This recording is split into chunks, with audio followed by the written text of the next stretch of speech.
All right, so welcome to the 2022 What Works in Diversity, Equity, Inclusion Conference. My name's Ashley Butler. I'm here on behalf of the Center for Innovative Pedagogy at Kenyon College. I'll be here to assist the workshop facilitators and field questions in the chat as needed. We welcome you to this session titled Landback Acknowledgements as Living Documents, facilitated by Simon Garcia, Patrick Bottiger, Sara Pfaff, and Orchid Tierney of Kenyon College. Before I do hand it over to the facilitators, I'd like to start by reading Kenyon's formal land acknowledgement, which is that Kenyon College acknowledges that the lands on which we live, work, celebrate, and heal are the ancestral homelands of the Miami, Lenape, Wyandot, and Shawnee peoples, among others. The disputed Treaty of Greenville in 1795 and the forced removal of Indigenous peoples from this region allowed for the founding of the college in the early 1800s. As a community, we are committed to confronting this dark past while also embracing through education and outreach the many Indigenous communities that continue to thrive in Ohio. And without further ado, I will hand this over to our facilitators. Thank you, Ashley. Just a quick check from Ashley. My sound is coming through? Yes, it is. Okay, great. And very first thing to say to everyone is my microphone occasionally mutes itself. I don't know why. So if I drop out, but I do hear it, I get an acknowledgement, so I will pause. If you see me pausing and adjusting it, that's what's happening. And I appreciate your patience. So to get started, everyone, want to welcome you, but we also first want to address the terrorist attack on May 14th in Buffalo, New York, in which the attacker specifically targeted a predominantly Black neighborhood and murdered 10 people, and explicitly linked his actions to a political message of white supremacy. And I know that was an entire half a month ago, but we're still processing it. That attack is part of our nation's enactment of anti-Black violence, which we connect to an ongoing agenda of stealing land, stealing people, and exploiting both. So that's why we find it relevant to this session in particular. And we also mention it for a few other reasons. It affected us emotionally and still does. And it reminds us that our work today is more than academic. We've all had a few weeks to process this event in our own way, even as we have taken in other high-profile acts of violence. So we invite you to take the next 2 minutes to reflect quietly on what you are thinking about and feeling about it, and speculate how you think it will relate to your work this morning. We won't be sharing this. It's just something for us to do together, but silently. So I'll just set my timer for 2 minutes and allow us to do that.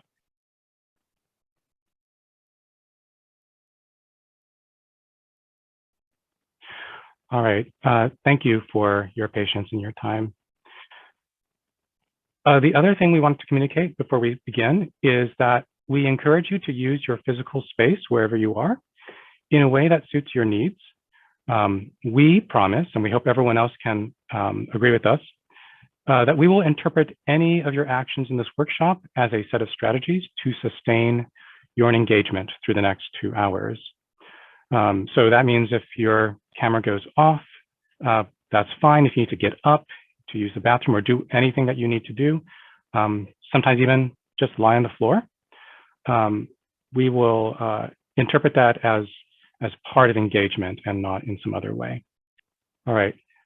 As we hope that everyone can see, if you have access to a big enough screen, that we have a slide deck that we will present as we work through the first part of this workshop. What I wanted to do is to put that into the chat. Oh, Orchid just did it. Thank you, Orchid. So that you don't have to always be looking at the Zoom screen to see it, that you have a way of referencing the things that we will discuss. So you don't have to worry about like whether we're going too fast or too slow, or if you just need to look back at something. In addition, the link that Orchid just posted should allow you to click on these individual links here to access the slide, as well as any of the other resources that we will use throughout this workshop. So that includes a participant worksheet, which everyone can edit. and a historical documents reference that we will talk about during this workshop. So I'll give you a moment to arrange your virtual workspace the way you like. And then we'd like to get to know each other. So let's share our names and pronouns and any affiliation that you feel is relevant, just for us to kind of know who is here and to just sort of let us know where you're coming from. If you happen to know any brief details of how your institution came to occupy or inhabit the land where you work, you can mention that too.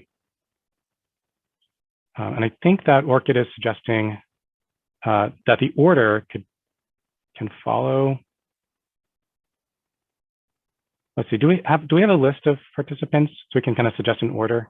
I apologize, we should have worked this out. No, I thought, well, maybe we can sort of like introduce the conveners.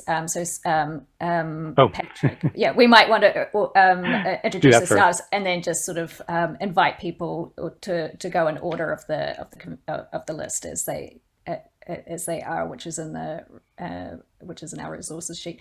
But well, I guess I could start off and then I'll throw off, or maybe actually no. Simon, do you want to start off introducing yourself and then we can go in? Sure thing. My name is Simon Garcia. Pronouns he, him, él, and I'm affiliated with the chemistry department at Kenyon College. And we'll be discussing the particular acknowledgement that we have in a later portion of this workshop. Thanks, Simon. My name is Orchid Tierney. I teach in the English department here at Kenyon College. I am part of the land acknowledgement committee and part of that process of getting a land acknowledgement established here at Kenyon. My specialty is environmental humanities and I teach Pacifica literature. I am originally from Aotearoa, New Zealand, and I identify as a settler. I call myself a double settler because I'm a settler in New Zealand as well as in the States. And I'll throw over to Patrick. Thank you. Good morning. My name's Patrick Bottiger, and I'm a member of the history department at Kenyon College. He, him, his, and my specialty is in the Indigenous Great Lakes and Indigenous agriculture. And I too was also on the Land Acknowledgement Committee, and I'll throw it to Sara. Hi, and good morning, everyone. I'm Sara Pfaff. My pronouns are she, her, hers. I teach in English and American Studies at Kenyon College. My specialty is in 20th century and contemporary multi-ethnic literatures of the United States, particularly African American and Indigenous literatures. And I'm a white ally and a critical race theorist. Thank you all for coming today. Also a member of the Land Acknowledgement Committee alongside Patrick and Orchid.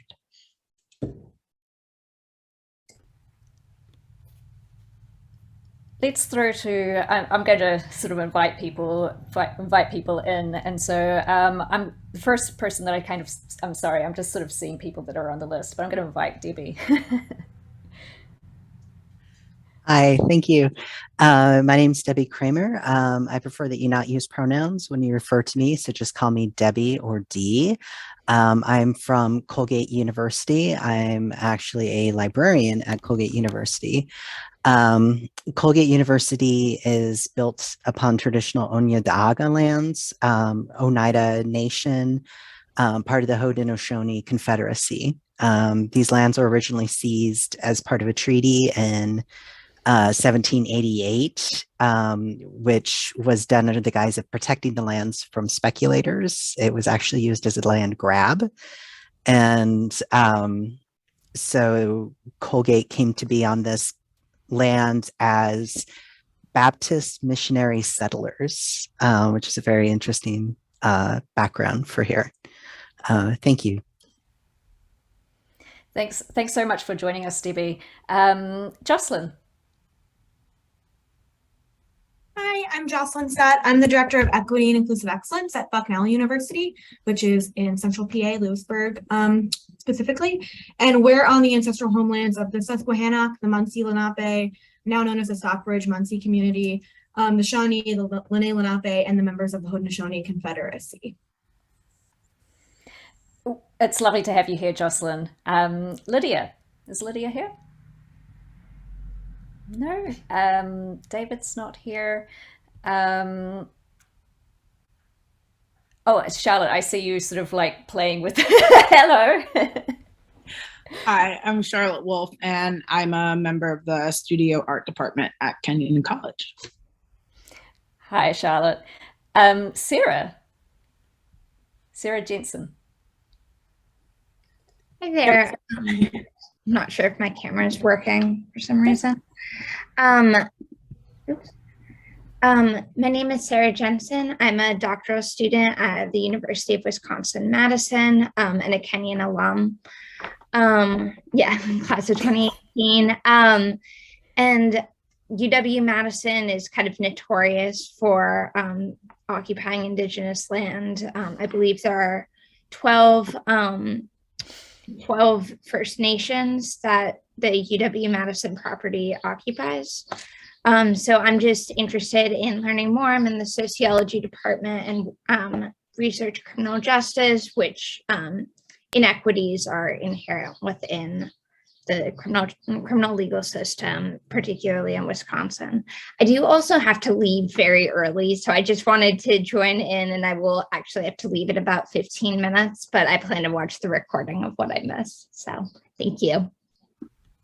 Thank you so much for joining us, even for a brief time, Sara. Really appreciate it. And it's nice to see a Kenyon alum. Laurie. Hi, I'm Laurie Askeland. I am a professor of English at Wittenberg University in Springfield, Ohio. My areas of research are on critical adoption studies and foster care in literature, and particularly American U.S. multi-ethnic literatures, and forcible family separation. So that's strongly related, obviously, to the history of settler colonialism. And I thought I would read the land acknowledgement that was written for, I worked with, or I received it from Shane Creeping Bear, who is employed at Antioch College. And they wrote this in such a way, he is Kiowa, and they wrote it in collaboration with Chief Ben Barnes of the Shawnee tribe based in Miami, Oklahoma, whose people were forcibly removed from Ohio areas around Wapakoneta in 1831. And other contributors include Dawn Knickerbocker Anishinaabe, Jerry Neri Dine, and support from the Greater Cincinnati Native American Coalition.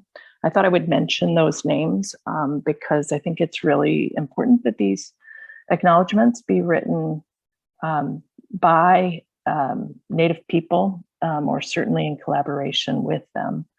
And that the Greater Cincinnati Native American Coalition is a really wonderful organization, and they have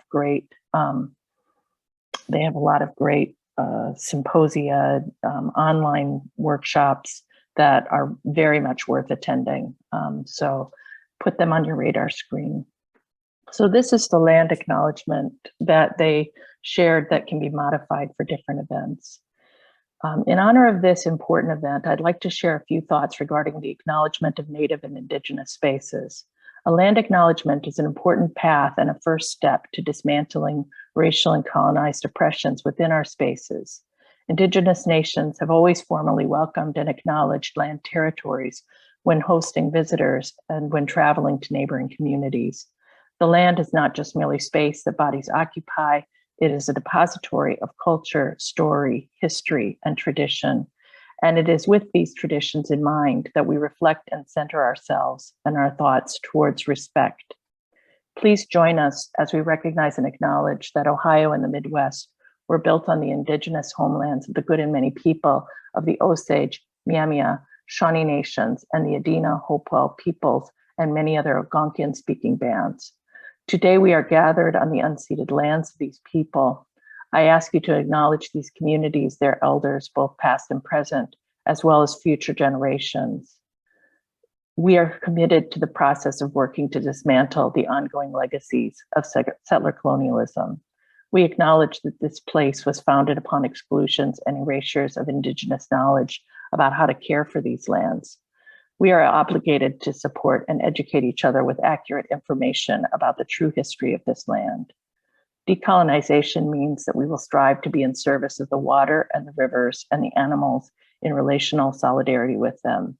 And as people now on this land, we must do what we can to provide nature and wildness with protection and defense.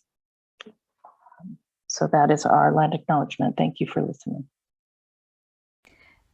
That's a really incredible land acknowledgement, and I think what that does really well is also expose, I think, some of the limitations of Kenyon's land acknowledgements. We want to sort of acknowledge that our these acknowledgements are work in process. They have to be living documents, which is why we framed this, as you see on our screen. It's Landback Acknowledgements, and that was a suggestion that my colleague Patrick suggested. As a way to sort of provoke a discussion as how do we sort of turn our land acknowledgements from being just statements to actually living documents that acknowledge the histories and of harm and violence, and what accountability steps do we need to put in place to ensure social justice is actually something that's living and embedded, not just in the land, but in our bodies and our institutions and so forth. So we're hoping that we can have a productive discussion about actual concrete strategies that we can do to enforce accountability in our day-to-day practices and our pedagogy and classrooms. But before we get onto that, I do want to move to my colleague Laurie Fink. If I invite you to introduce yourself, if you're present. Hi, I'm Laurie Fink. I'm in my last year of teaching at Kenyon, and I teach in women's and gender studies. And my son is the expert on native land and acknowledgements, Indigenous acknowledgements. I know less. I'm here to learn.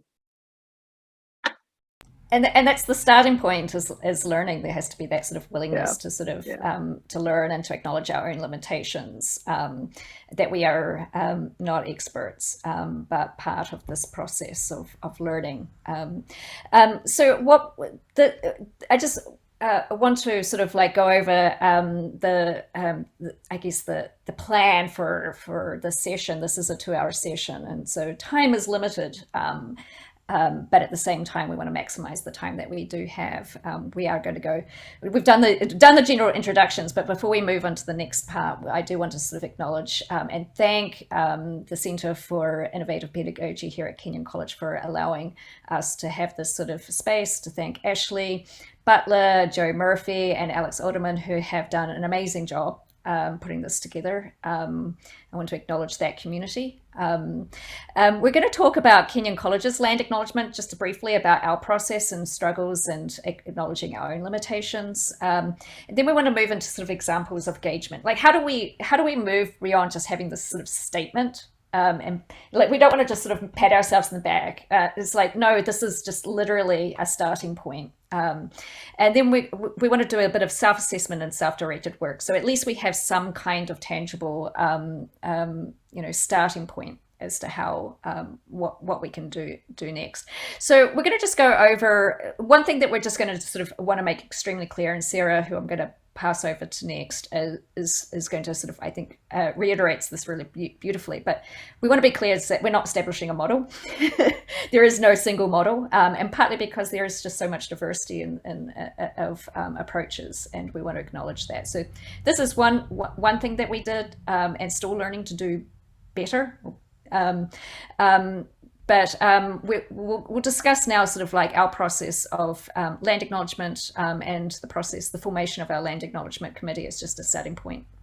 So with that in mind, I'll pass over to Sara, and Patrick can also sort of throw in your thoughts as well. But Sara. Sure, thank you, Orchid. So just to echo the caveat that Orchid began with and introduced to us here, as white settlers, we cannot be the sources of this knowledge. We're open to being wrong and embracing our lack of knowledge. And this meant oftentimes that we had to work very slowly to engage in, as Orchid is terming as, productive silences, and always striving to be more transparent with our community and with those that we're working with. So my involvement with our land acknowledgement began during the sabbatical of a wonderful colleague and I have in English, Janet McAdams. She's a poet affiliated with Inspoken Nation, and she had formerly taken the lead in bringing speakers to campus for panels and workshops. She advised our student organization, Indigenous Nations at Kenyon, and she mentored underserved students on campus.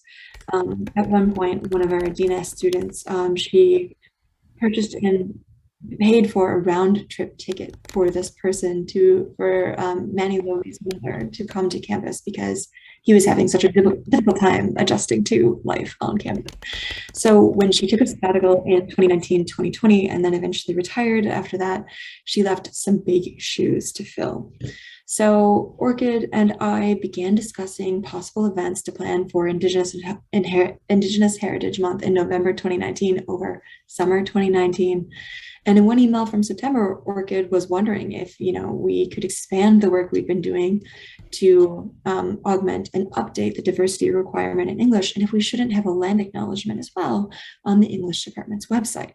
We shared this with the Office of Diversity, Equity, and Inclusion staff that we were coordinating Indigenous Heritage Month issues with. And by the end of that term, the Dean of Diversity, Equity, and Inclusion, Christopher Kennerly, took up the idea and ran with it, began coordinating and bringing together faculty from various departments in English, history, sociology, anthropology, serve on the Land Acknowledgement Committee. Originally, this committee had included our Indigenous students,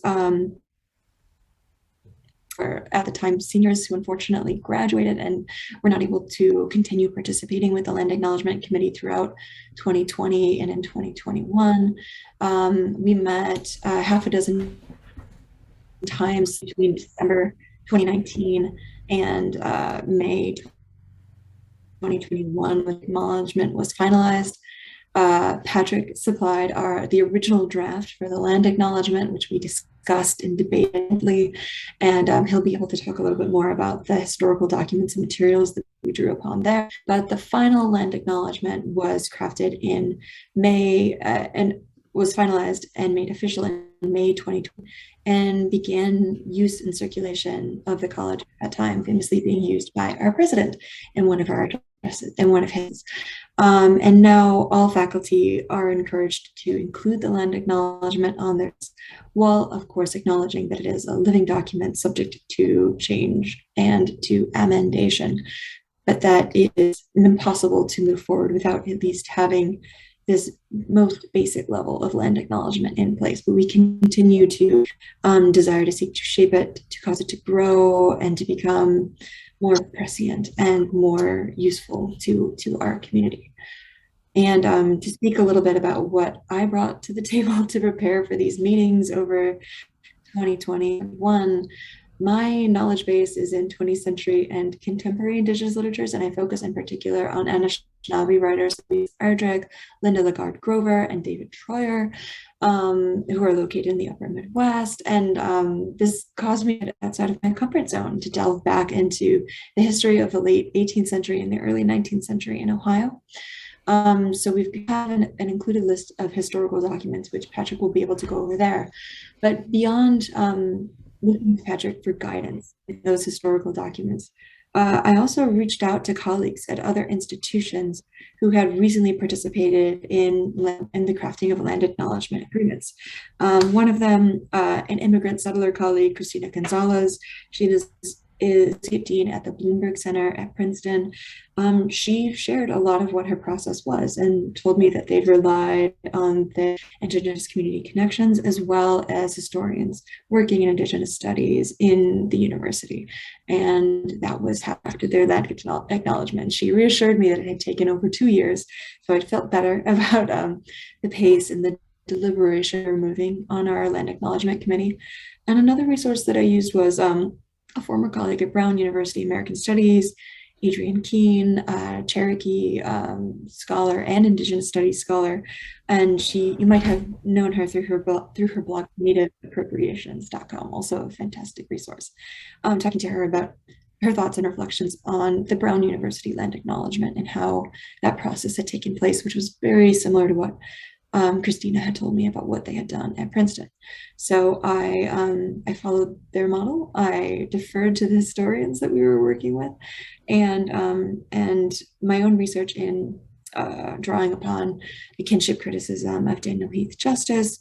Lori, what you were speaking about in your land acknowledgement, the watchwords for reciprocity, right, in particular, always coming to the fore.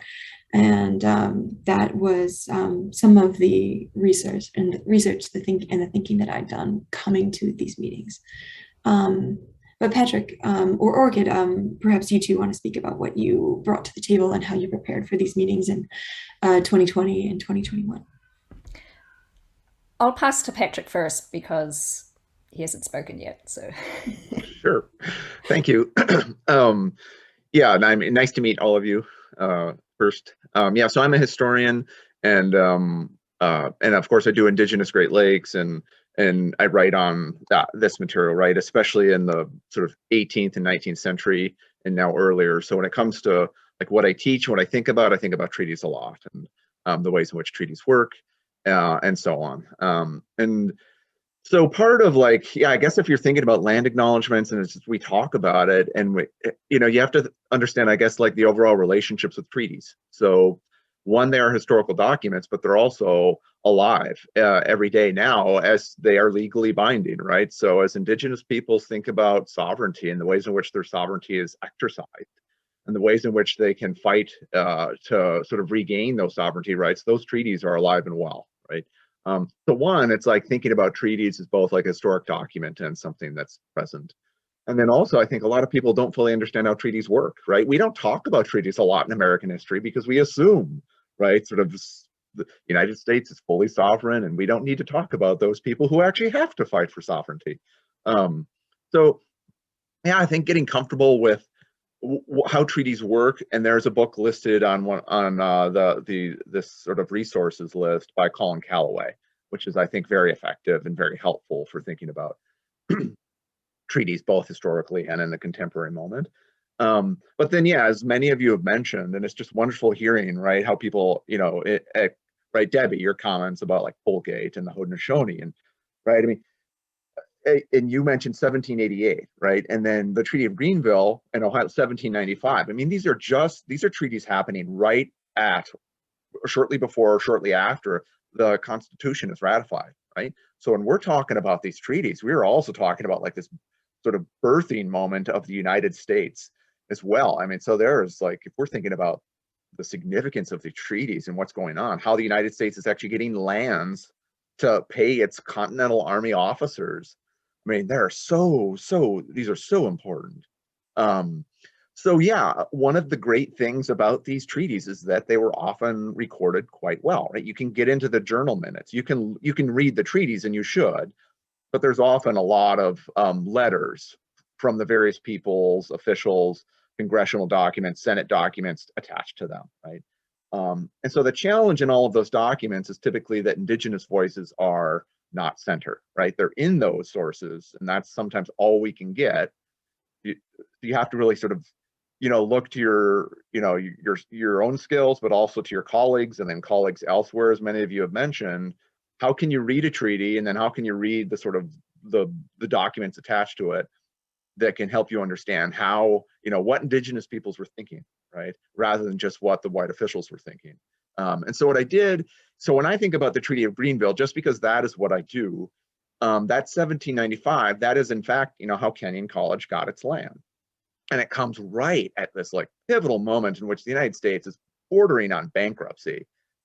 And then they get these influx of lands. But the treaties are also, there's a legacy to them, and so many subsequent treaties. I mean, for the Haudenosaunee, for the Delaware, right, for the Miami and Shawnee, many subsequent treaties throughout the Ohio Valley, these older treaties are being mentioned. So if you want to learn about the Treaty of Greenville, what we did a little bit was both to read the treaty, but then also to look at, for instance, the Treaty of Fort Wayne, what is Fort Wayne, Indiana today, of 1809, in which a number of groups associated, connected to the 1795 treaty are talking about it again, whether they agree or disagree with it.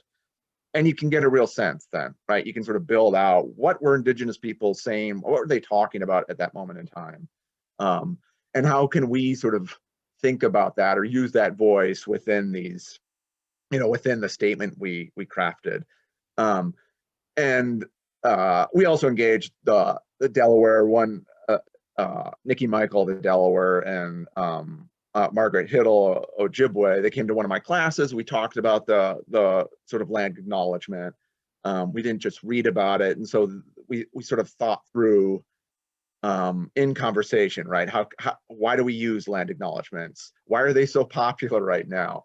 But then the bigger step for me, and I think the bigger step for the committee, was we have this statement, but we want to do more. And then what can you actually do, right? That is actually to the benefit of Indigenous groups, and not simply, right, us sort of advertising, or the college advertising both a statement and then evidence of what it's doing, right? We didn't want it to be the sort of performative thing. And that's where the living, one of the key aspects of the living document comes in, right? Because you have to build legitimate and real, and I think deep relationships, long lasting, with Indigenous groups that benefit them first, right? And then we can talk later on about maybe how the college uses the land acknowledgement. So anyway, some of those sources about the treaties and maybe thinking about treaties, I think, are really important, and that's on a webpage here. But then also, right, relationships and how we build those are not really part of the land acknowledgement, but maybe the more important thing of it all. And I'll stop there.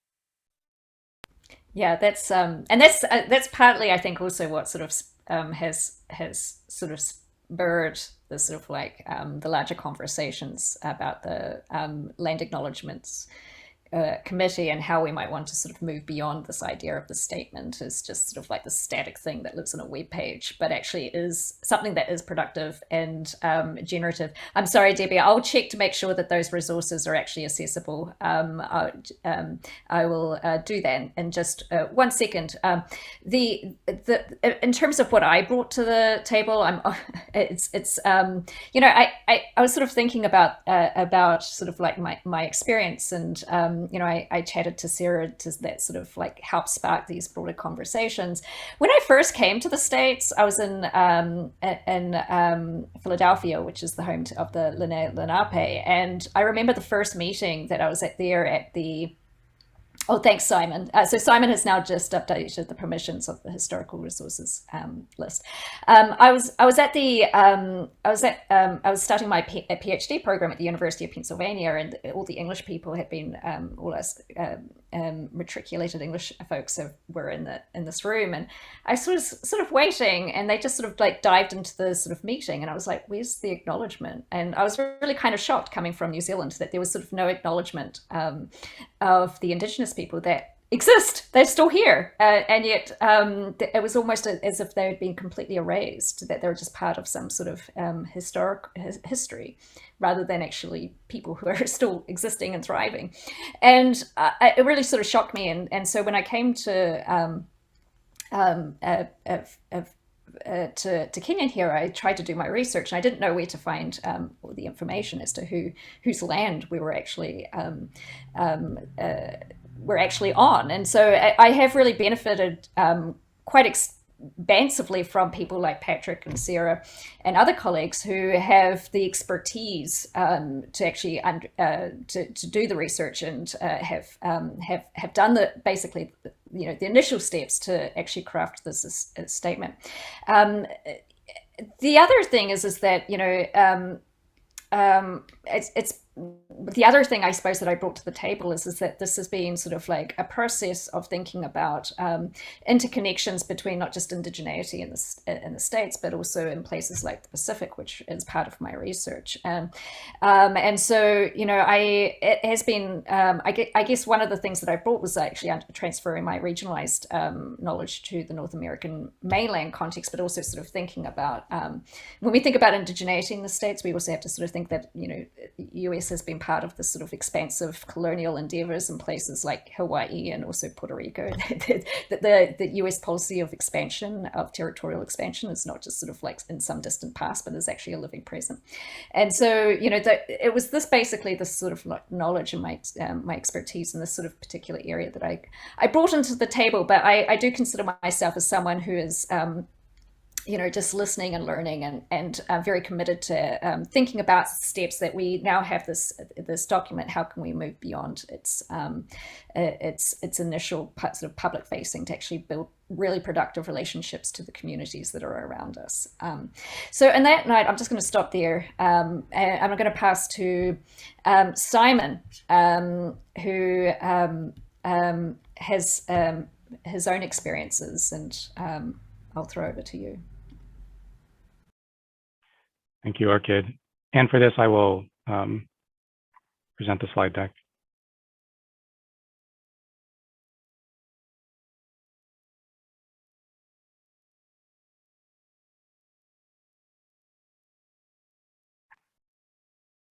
Okay, I will assume that it is in fact showing, but please let me know in the chat, anyone, if it is not displaying. Yes, okay. All right, so let me just start by saying that unlike the other facilitators, I was not part of the process to write the acknowledgement. So first I want to thank them for initiating that process. But I'll just say that when I first saw it, I wasn't sure what to do next or how to engage with it. Like it seemed like it was a struggle in some cases to even get the college at public events to even use it. But I thought about what did it mean next. And I'll just say, you know, I grew up thinking about land appropriation as a really distant historical event. You know, as Patrick mentioned, you know, a lot of us don't even think about it until someone asks you a question about it, usually on a state exam in 6th grade.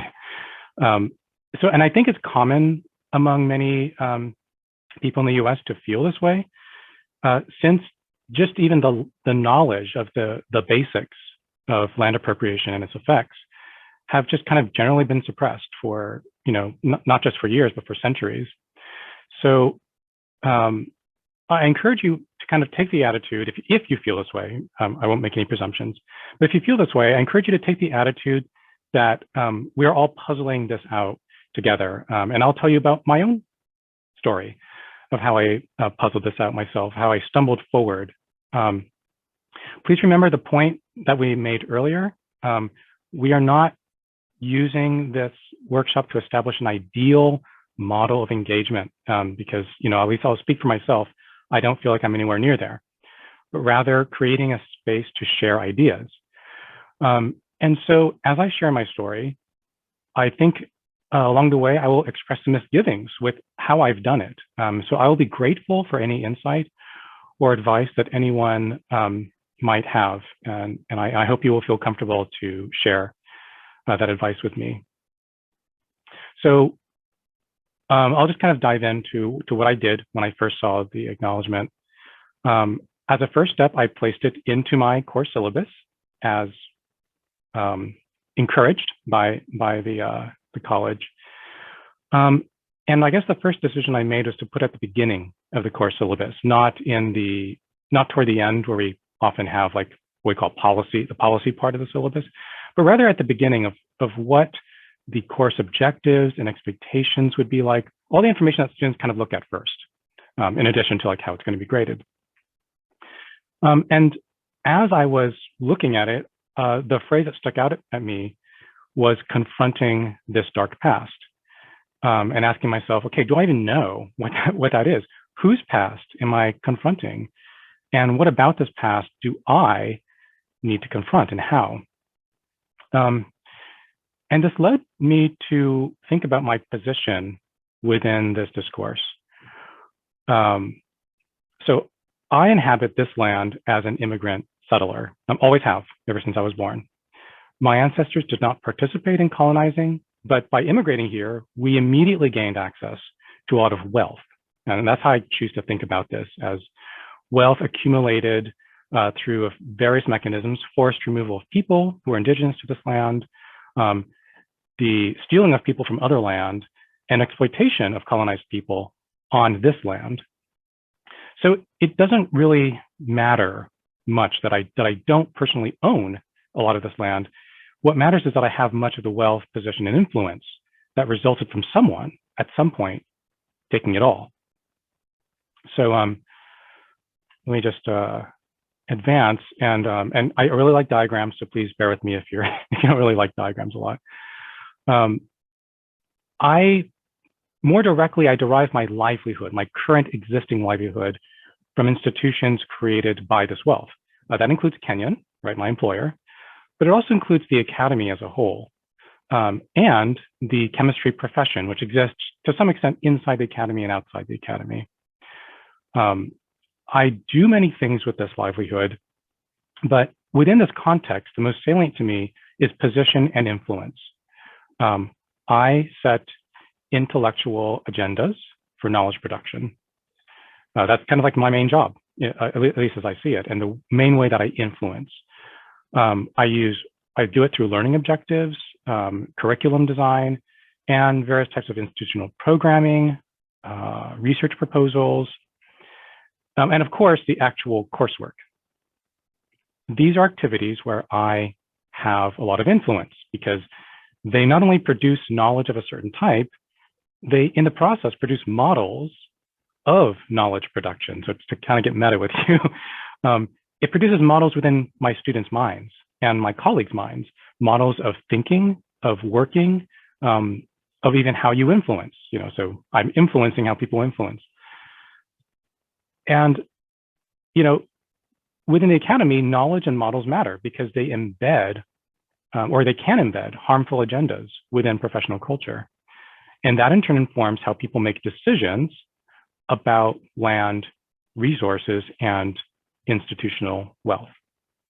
So I just want to emphasize this kind of, I sort of see a sort of circular, myself as participating in a circular way in this. So even though I may not have, my entry point may not have been with the appropriation of land, my entry point is with the institutional wealth that I then use to set agendas and priorities, where this can influence people to continue to appropriate and exploit land and protect institutional wealth from being redistributed to other purposes.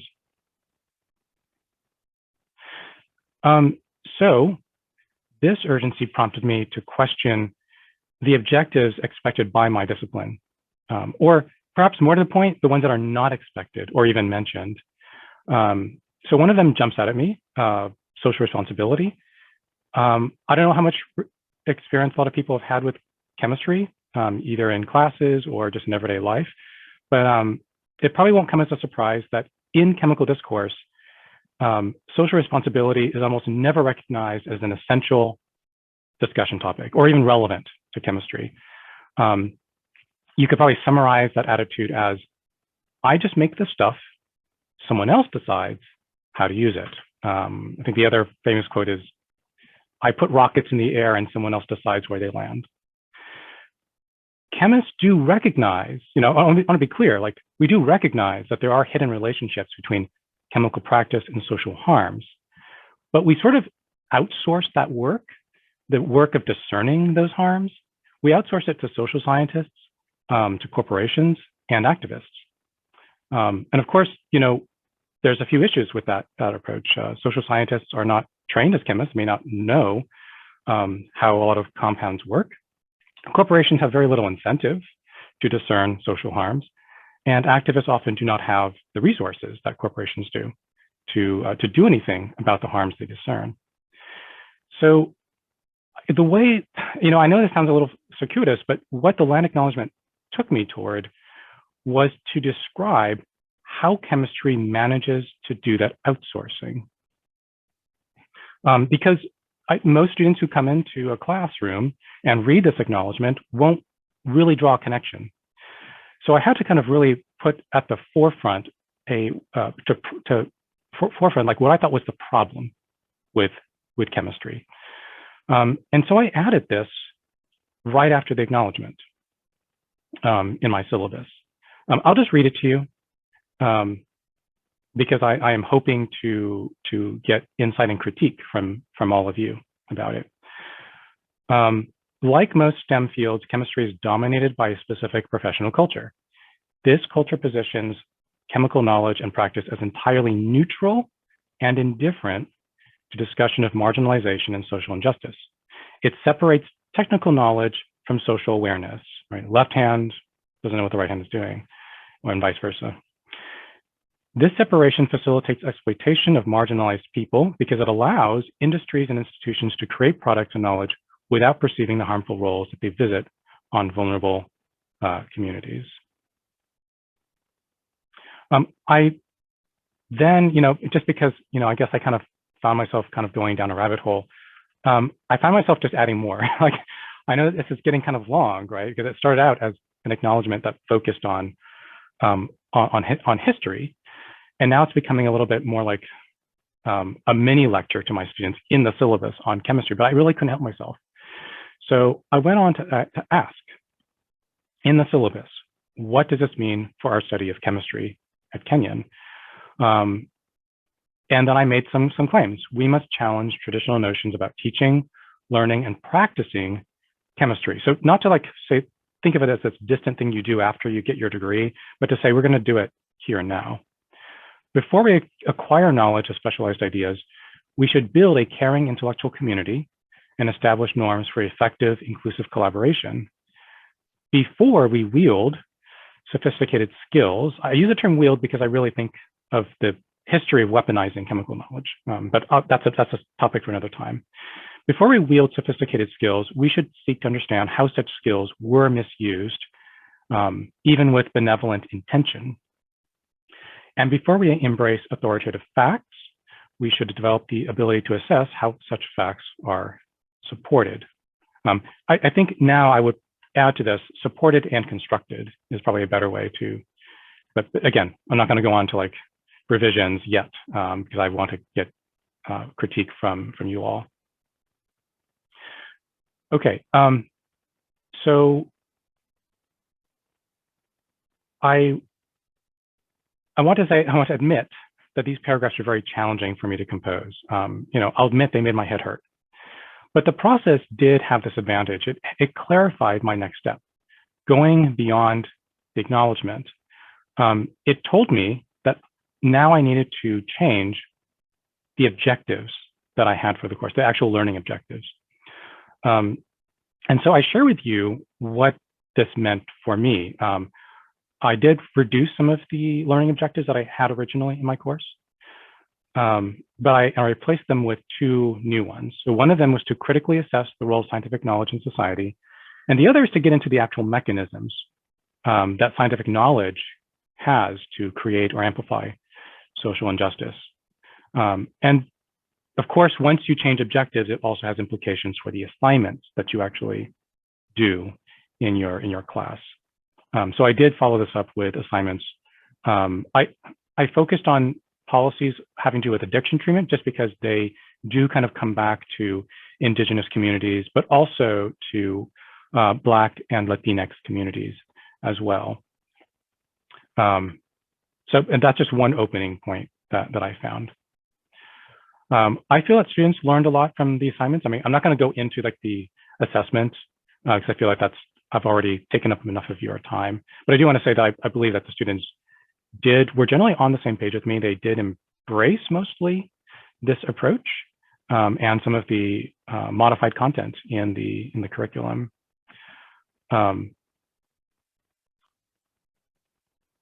Okay, and here's the part where I get to misgivings, because I then did add a fourth paragraph to the acknowledgement. I felt compelled to acknowledge other injustices, ones which I think may not be perceived as directly relevant to the acknowledgement of settlement, of the history of Kenyan settlement of Indigenous land. But I did it anyway, because I wanted to draw a direct line to Kenyon's present. And so I added some acknowledgement, you know, as Patrick pointed out, the college didn't, like, the Treaty of Greenville is the way that the college got the land. But in addition to that, it was, you know, we do have a what's the word, denominational? No, trying to remember the exact term for this. We do have a religious affiliation, historically religious affiliation with the Episcopal Church. And there is, so I wanted to acknowledge that it wasn't just, oh, we just happened to get the land. This was part of a general agenda of aggressive settlement. And I wanted to connect that to also a history of racial and gender exclusion. So Kenyon was founded in the 19th century, but its first Black students did not enroll until the middle of the 20th. And I think, unlike many other institutions, Kenyon was a male-only institution up until 1969, and even then it wasn't on an equal footing until 1972. Okay, so my misgivings is that this has the potential to kind of collapse many different concerns under a single umbrella, because it started out with, you know, as we said, land back, so benefiting Indigenous people. And what I ended up doing didn't really do that very directly. It only kind of allowed for that to happen. And it kind of started, what's the term? Is it shoehorn or dovetail? Which one is it, Orchid? Shoehorn, okay. Shoehorning like other separate concerns that deserve their own attention into like one place in my syllabus. So I have misgivings about that, and I would appreciate insight and advice from others. The other misgiving I have is that my claim about the church is only statistical, not proven. So I didn't actually do my own historical research to find out if the Episcopal Church really did like lobby Congress, right, or generals in order to advance the Treaty of Greenville. I just sort of know that the Episcopal Church did kind of more generally have this this notion, like advance this notion of, quote, civilizing or Christianizing the Midwest. And so I just sort of assumed that Kenyon was part of that. But I don't have like a quote with a smoking gun. I probably shouldn't use references to firearms. We don't have like an exact document, or I don't have an exact document. I am still looking for that. I've been trying to talk to people about where we might find that. Okay, anyway, so that's a lot. I apologize for like a lot of lecture. Basically, I just gave you a lecture, and I apologize for that. But I really wanted to kind of lay myself out there and invite critique of this. So, sorry, I haven't been paying attention to the chat. Let me just kind of check the chat. Okay, so Debbie said, missionary access Christianity is very clear throughout history, but it's not having the real evidence to support a statement. Thank you, Debbie. But I'm still trying to make myself look for that, that evidence. And Laurie also asked, what level of course was this? Was it general ed? Oh, I apologize. Yeah, I apologize for skipping you, Laurie. This is the intro chemistry course. It is not. I mean, it is required as majors in that. Yes, so it is required as majors.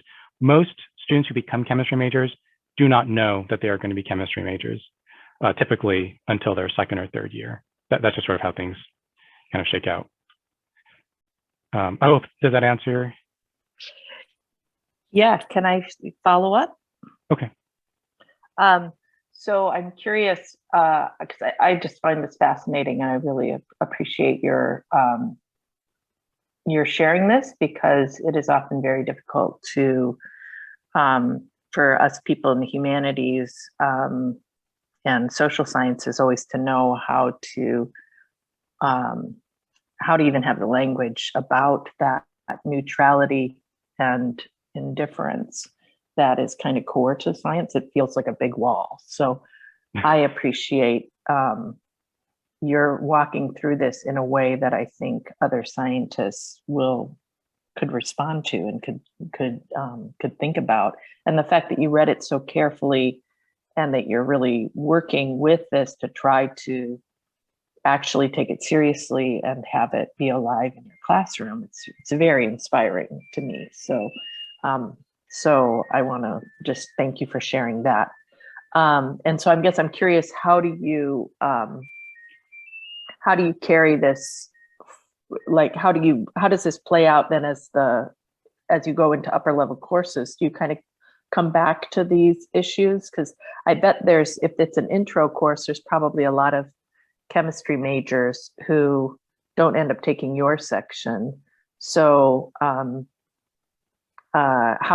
does this play forward up through the major? And have you thought about how your department as a kind of ecosystem, how are they all doing this, or is it like, has it affected the major outcomes at all? So I'm fascinated and interested. Thank you. Thank you for asking that, Lori, because that has been on my mind, and I've reproduced or paraphrased your question in the chat. So how do we carry it? So I'll just say at this point that I don't think many other, I guess I have to actually admit, I have not really checked to see how many of my colleagues are using this in upper level course or using anything like this approach in upper level courses. My sort of strategy currently, and I think we'll talk later about what I think little acts of resistance. My strategy is mostly to just demonstrate that my course did not fall apart and blow up, and then to push this. I've not spoken about this in a department meeting yet, and I guess I should. I won't go into department politics, but it's really hard to get something on the agenda and have it consistently looked at when lots of other things that people can call urgent often just come up and they kind of displace things from the agenda. But that is my current plan. The main barrier I see in terms of like acceptance is I think the assumption that, I mentioned I did have to displace certain learning objectives, technical learning objectives from the syllabus, because I recognize my students are not like infinitely, they're not infinitely able to like take on more and more outcomes. And I think that is that'll be the hardest thing for my colleagues to accept or even just kind of move past, even if they are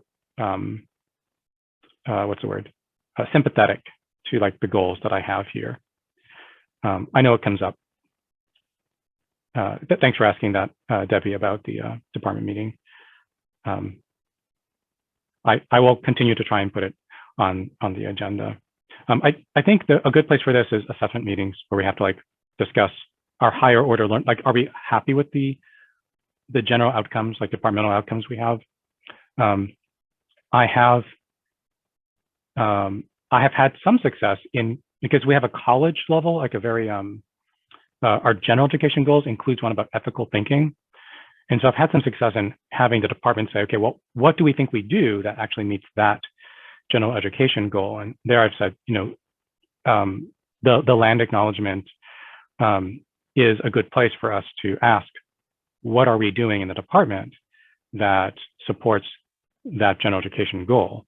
And to kind of say, well, to kind of go beyond, well, we don't actively try to exploit people, but to say, well, if you, that the doctrine of neutrality is itself a form of unethical thinking. Oh, we'll see where that goes. Is that sufficient, Lori? Yes, thank you. I mean, I've got all kinds of other thoughts and questions that have been racing through my mind, and I was just about to type them, and now that I'm answering this, I can't think what I was going to say. Oh, I know. Kind of going back to that, your question about shoehorning in other issues, or feeling like maybe you're shoehorning in other issues. I think I am, one person, and I share, I think you're right to feel that concern and to really interrogate it. But I mean, I think going back to this concept of relationality and how important it is to be in relation with Indigenous people who live in your community, to seek them out and to find ways to not exploit their labor further, but to really hear them. And so Dawn Knickerbocker is my neighbor, and she is the vice president of the Greater Cincinnati Native American Coalition. And again, I really strongly recommend that organization. I think there's some organizations up in the Cleveland area that are strong, but they're, from talking to a former student, Katarina Reichert, who is DNA person living in Southern Ohio, who went to Wittenberg, that there's just not a lot of great resources right in the Columbus area, at least that she had been able to find for Indigenous people and support. But so you might consider the Greater Cincinnati Native American Coalition. But what I hear her, I've had her speak in my classes several times, and she always begins by saying, first, I must say that Black lives matter to me. They matter very much. So my sense is that from her, at least, and I'm sure there's disagreement because no community is a monolith, that these issues are not unrelated. They are all a part of, I think of settler colonialism as fueled by slavery, right? The agenda was to take more and more land, and slavery was a mechanism of fueling settler colonialism. And it's within the context of Africa and West Africa particularly, it was its own form of colonization there. But as we developed and continued that practice here within the context of United States, Turtle Island, the settler colonists who did that and who are still here and a part of that and benefiting from that history, that was a part of the settler colonization project. And it was a white supremacist patriarchal project as well. Could I, if I could ask, how do you spell Knickerbocker? I should know this better. It's just like it's spelled in the in the annals of New York history. So Knicker, like Knicker, and Bocker, Bocker. Okay. Thank you. I appreciate. And you should be able to find her name through the Greater Cincinnati Native American Coalition. Actually, I think it's Coalition rather than Council. Great. Thank you.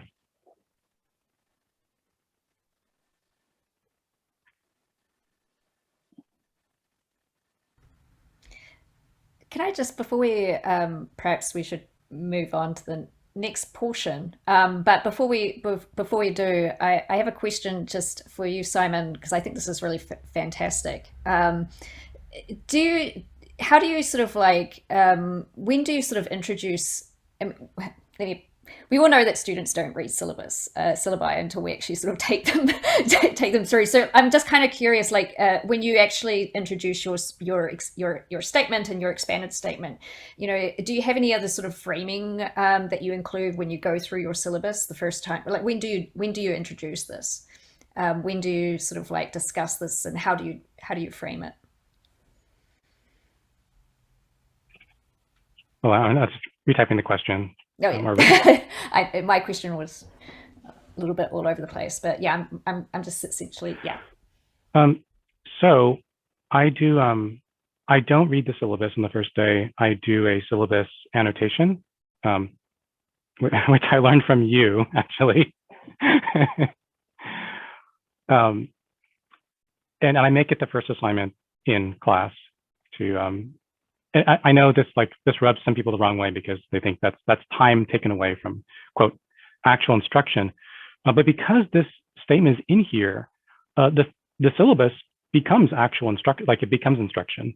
So I do have an exercise in which students read the syllabus. We have a few types of discussion questions, things like what stands out to you, what is most salient to you, and that's okay if they say the grades, right? How it's graded.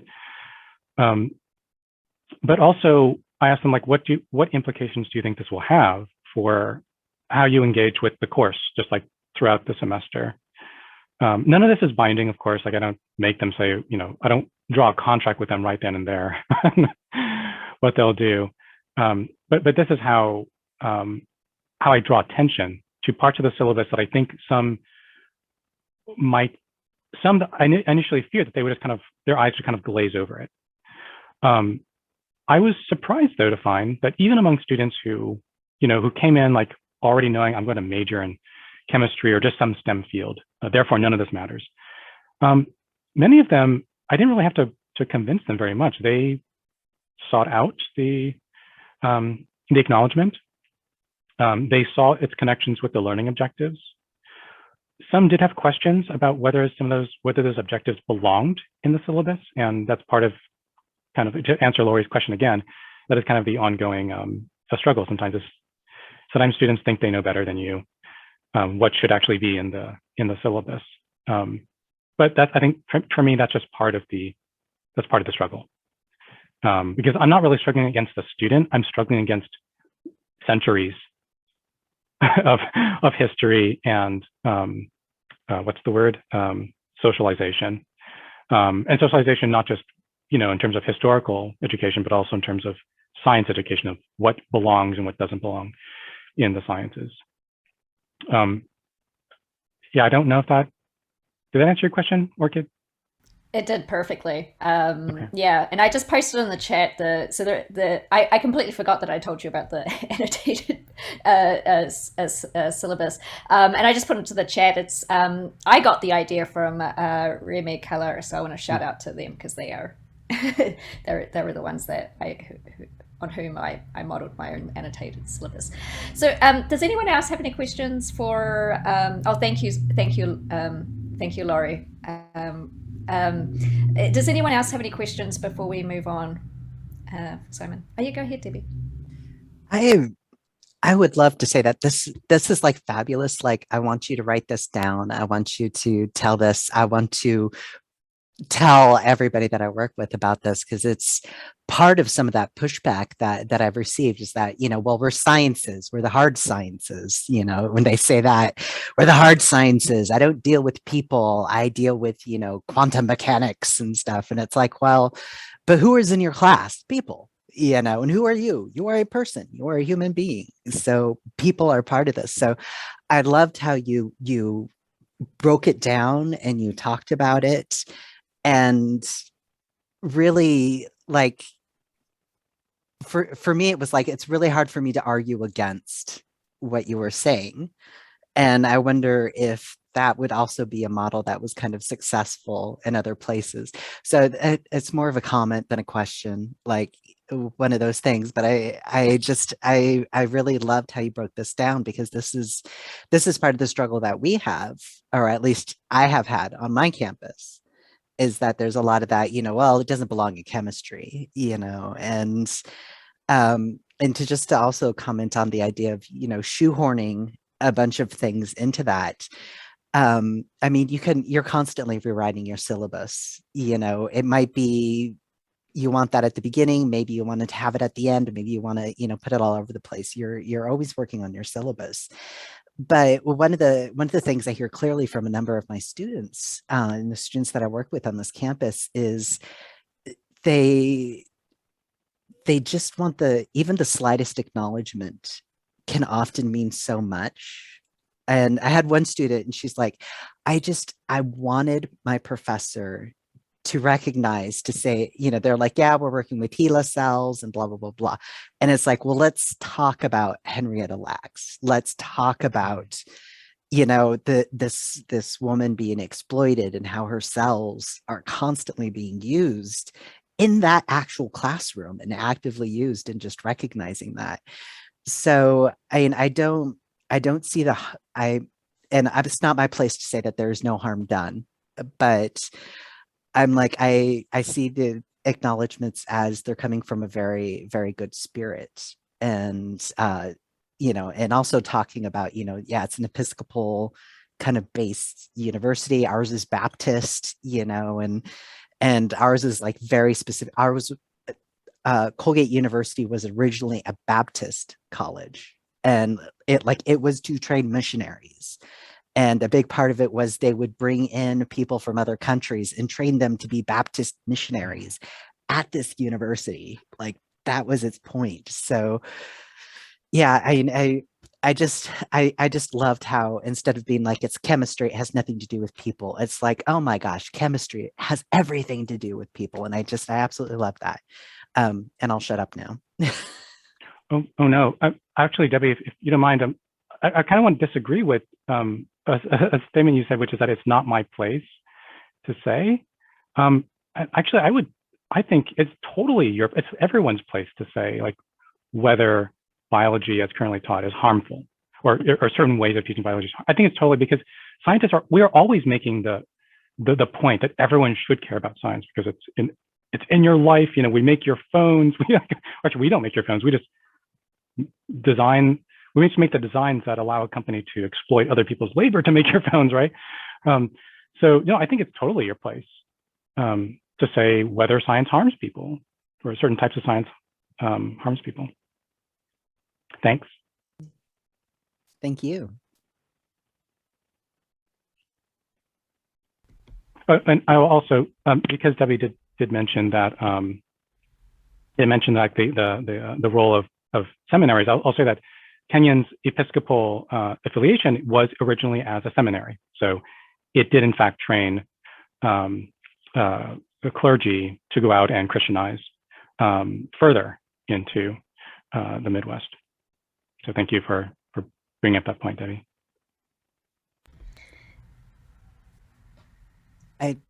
I just wanted to add to that really quickly. I'm sorry, Orchid, but I could hear you wanting to say something, but I mean, it's another aspect of my particular campus is with the missionary focused of it. Like, we celebrate our very first, Asian students who are here. And we're like, look at this. We had Asian students, we had some Black students, we had women. This was not a co-educational place until the mid 70s, like within my lifetime, like, and they're like, we had these people, and it was like, yeah, because you were inviting people to come in, you're bringing people from India over here to train them to go back to make other people Baptists. And it's, so it's that really kind of complicated history of like, we're both celebrating that, like, wow, one of our first students here, one of our first graduates was Indian. Oh my goodness, that's huge. But also going, yeah, because of Christianity, like, yeah. So yeah, it's a very sticky thing. And I think it's a good thing that you mention it in your syllabus. And I think the way that you lead it out, you're walking the students through the path that you took. And I think that's a really good way of explaining it and working with those things. Thank you, Debbie. Oh, I was just going to sort of say, sorry, Simon, that that maybe in terms of, because I know that Laurie sort of said maybe finding an ally, but I'm also sort of thinking it may not necessarily be your department, but another science department, given that you do have a lot of connections and conversations that happen in the sort of divisional level, where that might also help foster sort of an ally to sort of create these kinds of dramatic shifts.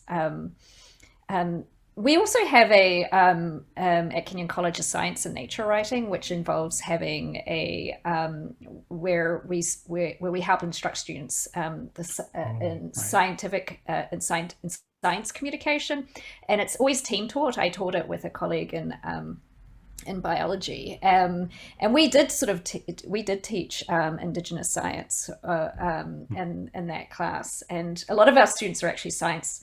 Like public education, science education. Yeah, exactly that. You know, it's like, how do you take, you know, scientific papers and communicate them to a general audience? And we had a section on Indigenous science, or science, as I call it. And so there is, and most of our class was actually the students were actually science students. And so, you know, that is also another way, I think, to foster a kind of openness. The other thing that I sort of thought about, you know, I'm really fascinated by your assignments and how you're framing. And I totally agree with what Laurie and Debbie have suggested, is there some way that you can put down these you know, the steps that you've done that can actually support and help other people, because I think that's the concrete thing, is that sometimes we feel so overwhelmed that we don't know what to do, and so to actually have, this is what I did, adapt might be one way, and also to share your assignments. Adapt and critique. Yeah, everything. Yeah, exactly. Well, shall we move on? If anyone has like additional advice or critique to offer, you can like just let me know, either like maybe later in the workshop or by email. Yeah. So, well, as Sara and Patrick are in agreement, we can sort of move on. Fantastic. I got the thumbs up. That's exciting. So the next step, I wondered whether we might sort of like just combine the next step when we had sort of participant self-assessment, where we were going to reflect on positionality and what aspects of your identity are relevant to the relationship with the land acknowledgement. But we also want to sort of talk about crowdsourcing, like having a possible, and this was I don't think we ever found a better word to describe this, but we said a possible product for each participant.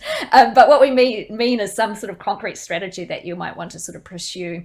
And this was what I mentioned in my joint email yesterday, was, you know, what ways would you like to sort of pursue to sort of establish relationships, or pursue an ally, or define a goal where you might take the land acknowledgement and go beyond. And so we wanted to sort of like give some time for people to reflect on that and sort of pursue what you might want to do. Let me just sort of like share. We have a sort of like participant worksheet. If you want to sort of like use that. Oh, that's not the participant worksheet.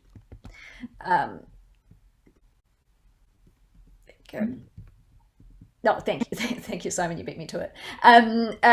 If you wanted to use this worksheet to sort of like create a goal, or a current engagement, or explore, or an ideas for engagement, either with a land acknowledgement or going beyond the land acknowledgement, you do not need to sort of write directly on this document. You can copy, I think, you can copy and paste the section and add your name afterward. But it's really just to sort of like, we wanted to spend some time where you could actually sort of put some ideas, and maybe sort of we can have a conversation about your ideas and the kinds of steps that you might do to pursue them. Is that clear? Does that sound like a plan? Yeah, and Orchid, I just wanted to briefly say, like, describe something on the historical documents list that we're glossing over in the interest of time here. If you segue over there, the very last document at the bottom is the John Evans report from Denver University. We have a Kenyon alum, also now the founder of the Emerging DNA Writers Group, Manny Lowley. He comes and he speaks to my class about the historical work that Denver University, his current institution where he's currently a PhD candidate at, the historical work that they've been doing around the Sand Creek Massacre, particularly in conjunction with, because I teach more contemporary fiction, Tommy Orange's book, There, There. The metafictional prologue talks about the Sand Creek Massacre and famous massacres. And so Manny Combs talks about the history of Indigenous student organizing at Kenyon. And then he also talks about the kind of deep historical work that can also take place and broaden our perspectives. And then we see how that plays out in the literature. But of course, we don't have time. We're already running a little long today. So we'll jump forward into our participant worksheet as Orchid described. But if you have any questions about it, I've attached the link where you can download the John Evans report. He's one of the founders of Denver University. His complicity and his relationship with General Chivington, the architect of the Sand Creek Massacre from 1864. So if you want to talk about how I incorporate historical work like that into a contemporary literature class, send me an email. Laurie, do you mean the link to the resource page with the link that Sara just mentioned? I don't see it on the worksheet. Oh, great question, Laurie. It's not on the worksheet. It's on the historical documents list. Oh, on the historical documents list. Okay. Yeah. That was my question. Yeah, sorry. I'm throwing my links around too loosely here. Debbie just posted it in the chat. Thank you, Debbie. So do we want to work on this for just like, if you want to come up maybe for about, I don't know, 7 minutes? So does that sound good to everyone? Perfect. Fantastic.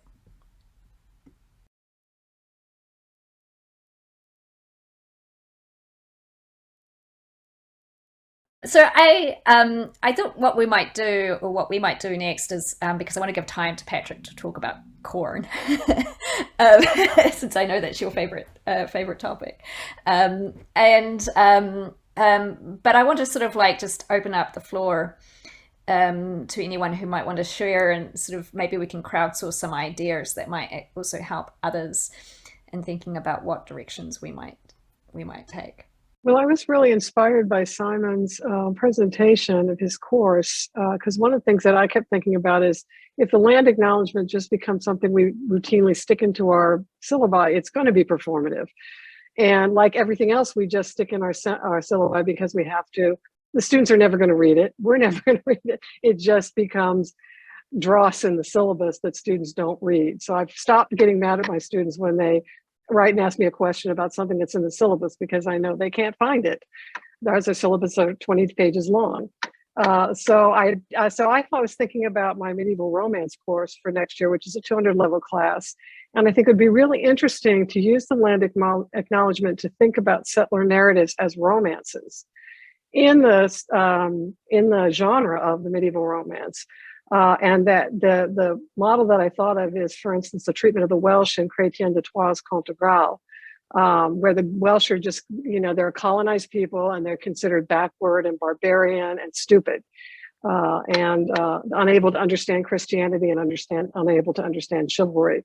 And so I thought that would be a good way. One of my goals in that class is to get students to understand the Middle Ages aren't dead, they're not even over yet, and that we're constantly recycling medieval narratives in contemporary literature. And so that was one of the things I was thinking that would be really interesting to do. I hadn't thought about that one, had other examples of things I wanted to do. But then as Simon was talking, this really kind of began to gel in my head, that using settler narratives as an example of the romance genre could be a really interesting way to incorporate the land acknowledgement in a meaningful way. So that's my 2 cents. Thank you so much, Laurie. That's fantastic. Anyone else? Anyone else want to share? You don't need to share, but I can kind of share a little bit. This is Debbie. I can share a little bit about some of what I'm walking away with here. I again, I've really find Simon's example of how to think through it was really, really good. And I think one of the things I've struggled with on this campus is not just not pushback from well, why are we doing that? That's some, social justice warrior stuff. Not that kind of pushback, which I would have expected, but more of that land acknowledgements are performative and therefore we shall not do any of them. And so trying to think through framing those conversations around, they're not, as again, like Simon, you're an absolutely perfect example of going, here's a land acknowledgement, engaging with it, and then using that to change, you know, your pedagogy and reshaping your class. And I'm just like, gosh darn it, like write an article or something so that we can, you know, share this with people, because and again, it's kind of, you know, also like, you know, I'm sure other people have discovered this and stuff like this, but it's, I think it's very useful, and I think it's very, very good to use that. So I've been trying to think around like how to, when you're dealing with that, you know, well, it's performative, and kind of, you know, like coming back to it of like, well, how do we make it not performative? And trying to have that conversation of forcing people to like you want to be liberal, like, and then you got to do something, and acknowledging that this is like a first step and that you have more work to do is really, so yeah, I mean, for me, trying to find examples like Simon's that are out there that I could share with people would be wonderful. I mean, we could sort of, you know, if other is a sort of like other sort of framework as examples, maybe we can sort of share some of the stuff that we do that go beyond the land acknowledgement. And these are sort of like minor acts of resistance, you know, and I think I introduced that phrase because I'm kind of interested, you know, sometimes you can't change the world, but you can change the ambience in which you are in. And these are very sort of grassroots, small acts. And so I might invite Sara and Patrick, if you want to sort of share some of the stuff that we do. Sure. That would be great. I'll just talk a little bit about corn and seed rematriation. So one of the things, right, so, you know, when we talk about land acknowledgements and Landback at Kenyon, you know, we haven't quite convinced the college to give land back yet, but that is certainly a goal of ours. But there is also, at least for me, given what I do, we can use the land, right? So Kenyon has a farm, and I, you know, I'm very interested in the history of corn. I teach a course on the history of corn, but I'm just very interested in the ways in which like seed sovereignty and seed rematriation is such a big part. Food sovereignty is such a big part of Indigenous organizations, communities, tribes right now. And so what we've been doing at the farm is we actually partnered with an Indigenous seed sovereignty organization, and we've been growing their heirloom plants, and we grow the plants not to harvest the seeds, the food as food, but to harvest the seeds that we then return back to the Indigenous organization. And they partner with a series of just different tribes, different Indigenous communities who use those plants, right, in ceremonial and, you know, for food purposes, right, just multi-layered. And it's been like, it's a very small project, but last year we did return 100 pounds of seed. They were able to reintroduce an heirloom strain of corn that they were just keeping in their sort of seed bank. So they're able to return that back to production and for sale in part. And a lot of that gets to, I mean, at least for me, it both, I mean, there's a benefit for me. It helps my teaching, it helps my learning, especially as I engage the issues like Simon talked about, and Orchid and Debbie and Lori, and that is, you know, trying to understand in what some people call native science, or what, you know, I call traditional, or what Indigenous peoples call traditional ecological knowledge.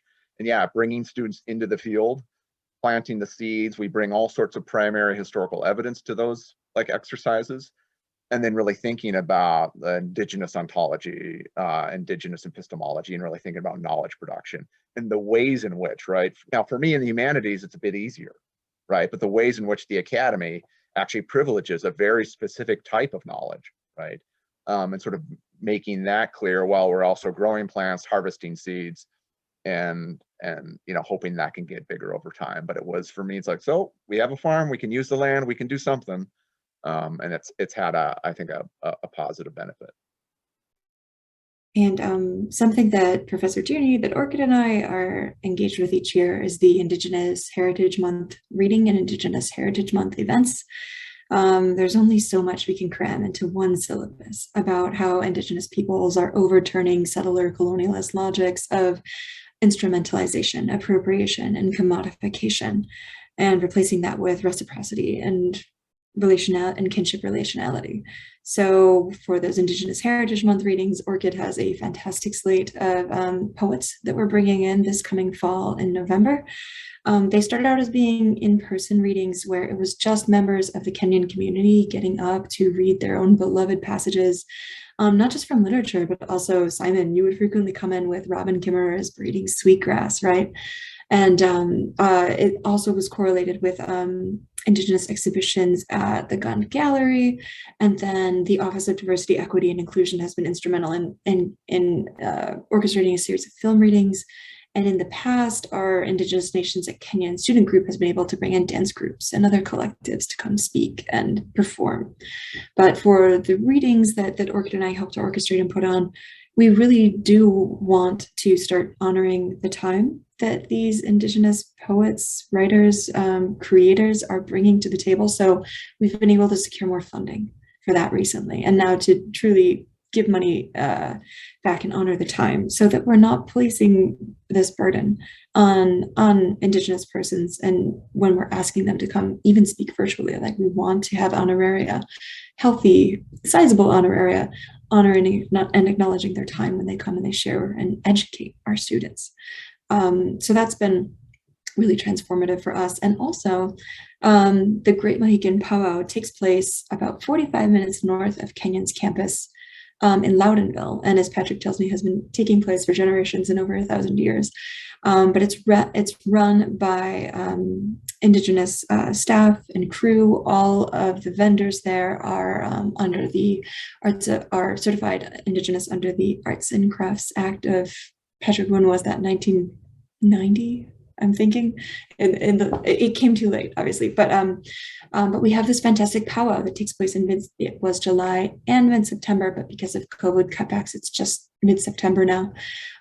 So we are getting resources from our DEI office to bus the students there, to pay for their admission, and we're bringing the powwow MC and one of the coordinators to campus beforehand to give a talk about the powwow, about how to comport oneself and powwow etiquette to prepare the students before they go. And Patrick and Orchid have been instrumental actually in helping me contact the powwow organizing committee. Last year was the first year we were able to set up a booth, and we weren't advertising Kenyon's presence, but what we were doing was we were creating these little tote bags that just said Great Mohican Powwow 2021 and offering them for donation for sale. And then we donated all of the proceeds back to the powwow organizing committee. And we also had a book giveaway orchestrated by our colleague Janet McAdams. She gave away quite a number of Indigenous studies texts and literatures to also for donation to the powwow. And this year it's going to be even bigger and better. So we're hoping to make this an annual recurring event with Kenyon and engaging with the powwow. And we are sponsoring a drum contest this coming year. So we're going to be giving away prizes for first, second, and third place. That's, of course, adjudicated by the powwow organizing committee. But we've got a lot of exciting things on the horizon for this fall. And Lori, I remember you speaking about the Greater Cincinnati Council. The group that we've been trying to work with, and I kind of put this in the worksheet, is the Native American Indian Council of Central Ohio, or NACO for short. They are engaging in their own land purchasing programs. So they're seeking donations to buy land. But the coordinators there are Masami and Ty Smith. They're actually affiliated with, they're enrolled with the Confederated Warm Springs group nation from Oregon. So they came to Ohio 11 years ago and founded NACO. But their key pillar and platform are their two key pillars are Landback, education of the community about what it means to be Indigenous in Ohio today. Oh, I'm sorry. The third pillar is economic in Independence. And so they run a NACO cuisine food truck, which we weren't able to get them to come to campus this fall, but maybe next spring we'll get them to come to campus too. So those are a couple ways in which we're reaching out to some of the Indigenous communities in Ohio, but we also are trying to have a better relationship with the Lake Erie Native American Council. I met a couple of the organizers at the POW. They seem like fantastic folks, but we still haven't been able to formalize any relationships with them just yet, but in the works, I hope. I guess, you know, one of the things is that relationships are something that have to be built over time. And, you know, there is a sort of joy in that, and sort of like developing, sustained long relationships. And they need, you know, patience and generosity need to be incorporated into that mix. I want to just, Simon, did you want to sort of like talk about your anecdote with the conference? If you wanted to do that. Oh, yeah, just that there's not much to say. I went to a local conference. It was a chemistry, specifically a chemistry conference.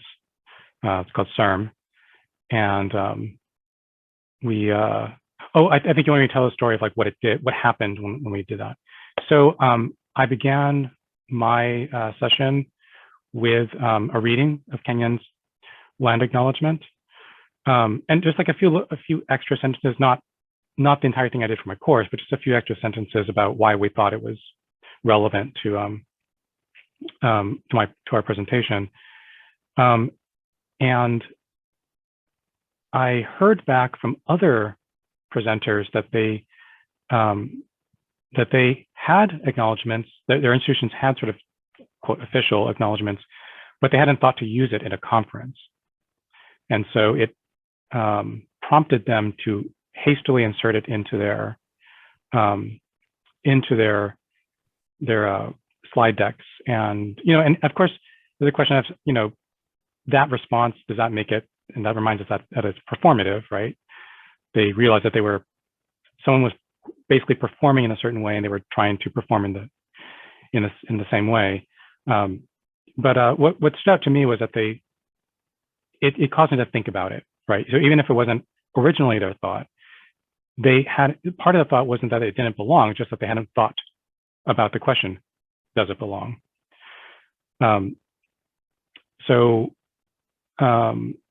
Yeah, I'm not sure what else to say about it, except that the land acknowledgement, even though the way I came across it was, oh, this is a thing you put in your syllabus, that we could begin to think about, oh, but does this affect the other things I do as an academic, which again, as I explained, is a form of influence. So can I have influence in other ways? That's all I have to say about it.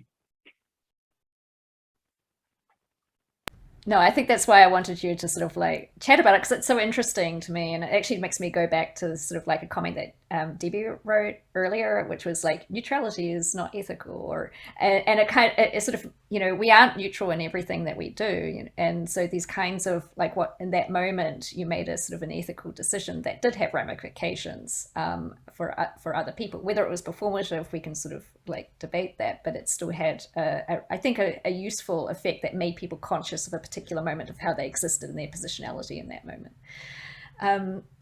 So we've only got about 5 minutes left, and I want to sort of hopefully if other people want to sort of share what other strategies or any modes of engagement, please feel free to do so, or any other comments. So Laurie asked, how are you all planning to work on your acknowledgement at Kenyon? It's a really great conversation. Sara, I see you are unmuted. Do you want to sort of chat? Yes, absolutely, Laurie. That is a great question. I'm glad we have time to address it today. So after crafting the first land acknowledgement, the first draft, shall we say, that's now currently in use, We've been able to secure more anti-racism funds, and we're hoping to have an Indigenous Advisory Council here at Kenyon, comprised of former alumni, as well as members of the Shawnee, Lenape, Maiamia as well, to come advise our current Settler Ally Committee on the land acknowledgement and on our outreach initiatives that we're currently engaging in. So we are trying to arrange for a panel of at least 4 to 5 Indigenous advisors, and then to pay them for their time for coming and meeting with us about 4 times per year at least.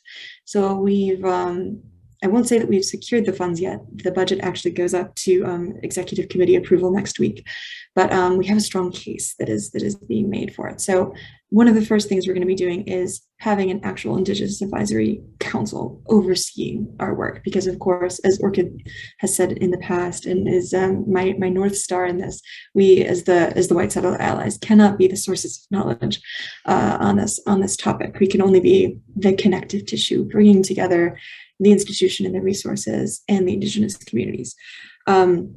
So the first thing we're trying to do is to establish an Indigenous Advisory Council, and second, to continue our outreach to the local communities, NACO and LENAC, establish a better relationship with the Maiamia, with the Delaware, with the Shawnee in particular, and also to expand our Indigenous student cohort, which has unfortunately dwindled in certain years, and not just to expand them. There's Pell Grant money for us to do so in our recruitment, but also to properly support them when they are here by having this extensive set of activities and enrichment forums and co-curriculars to support our Indigenous students while they're here.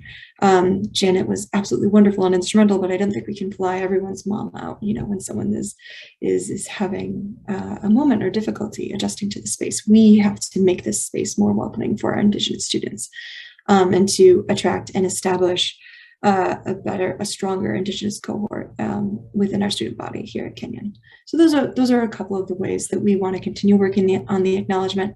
And lastly, but most importantly, is including a transparency page. So we're going to be moving the land acknowledgement from where it is under a part of the website that's based on faculty access. We want to move it to the diversity, equity, and inclusion's main webpage, and then to have a transparency page, talk about who we are as the committee, what our various positionalities are, and to give the historical documents and the story that we gave all of you about how we came to craft this acknowledgement, how and why we view it as a living document, and what we're doing to make it a productive acknowledgement, and to follow through on the promises that we make there, to acknowledge that dark past, to acknowledge how it inflects, as Simon was saying, our how we shape knowledge today and the learning practices we use today at Kenyon, and to move forward into a better, more inclusive, relational future, reciprocal future. And the other thing is that, well, I guess, thanks, Laurie, because I was actually going to pass to Ashley, but I just want to, I think we are out of time. And before I pass to Ashley, I do want to sort of thank everyone for their for your contribution, and to Sara, Patrick, and Simon for sharing their fantastic stories and modes of engagement. I think, if you have any other questions, then feel free to continue to reach out to us. And as Ashley said, the recording will be available soon, so we will certainly sort of email that out to you. Does anyone else have any other comments before we conclude?